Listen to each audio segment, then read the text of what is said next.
Aminul Islam, ইব্রাহিমবাদ station master.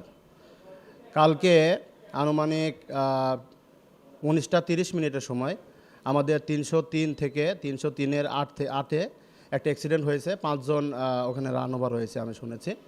এখন run over হওয়ার যে মেনটা কারণটা ছিল সেটা হলো যে ওইখানে নাকি তাদের গাড়ির তেল ফুরিয়ে যায় এবং তারা লাইনের উপরে বসেছিল। এখন বসার কারণে গাড়ি আসার ফলে তারা হয়তো বা সচেতন ছিল না, যার কারণে রান ওভার হয়ে গেছে।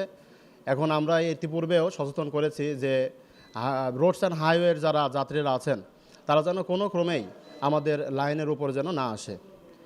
আমরা এর আগেও সচেতন করেছি এবং আমাদের ওইখানে কোনো ব্যারিয়ার ছিল না, রাস্তার পাশ দিয়ে কোনো ব্যারিয়ার ছিল না, আর অত দূরে ব্যারিয়ার দেওয়া সম্ভব না। আমাদের যে স্টেশন সীমা এর মধ্যে ব্যারিয়ার দেওয়া আছে, রাস্তা সাইড দিয়ে, রোডস অ্যান্ড হাইওয়ের রাস্তা সাইড দিয়ে ব্যারিয়ার দেওয়া আছে। কিন্তু যেখানে অ্যাক্সিডেন্টটা হয়েছে সেখানে আসলে ব্যারিয়ার ছিল না বা ব্যারিয়ার ওখানে থাকার কথাও না। এ কারণে আমরা ইতিপূর্বেও বলেছি যে জনসাধারণকে যে আপনারা কোনো ক্রমেই, বিশেষ করে রোডস অ্যান্ড হাইওয়ের যে যাত্রীরা বা অন্য কোনো যাত্রীরাও বা জনগণকে আমরা কিন্তু লাইনের উপরে উঠতে সম্পূর্ণ নিষেধ করি। তারপরেও তারা অসচেতন হয়ে এই লাইনের উপর উঠেছে এবং এই ঘটনাটা ঘটেছে।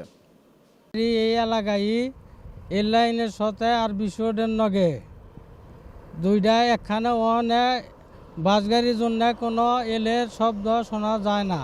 আমরা বড় রিস্কের উপরেই চলি। আমাকে আবার এই জায়গায় আমরা রেল লাইনে আহি না, তার কারণ হইলো যে ওই গাড়ির শব্দে কিছু শোনা যায় না, আর হইলো মূলত হইলো যে এই জন্য আমরা রেল রাস্তায় আসি না।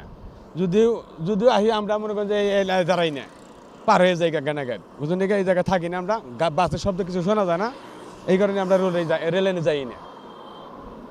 এই রাস্তার ট্রেনের শব্দে মানে বাসের শব্দে রেল আসে কোন সময় বোঝা যায় না। এই তার কারণে কালকে 5 জন মারা গেছে। এই বাসের শব্দে ট্রেনের শব্দ কিছু বোঝা যায় না। ট্রেন কখন আসলো কখন গেল বোঝা যায় না, এই বাসের শব্দে কোনো কিছু বোঝা যায় না। তাই যারা দূরের লোকজন যারা এই জায়গায় গাড়ি থামে অথবা এই নষ্ট হয়, আপনারা কখনো রেল লাইনে যাবেন না। রেল লাইনে গেলে দুর্ঘটনা ঘটে।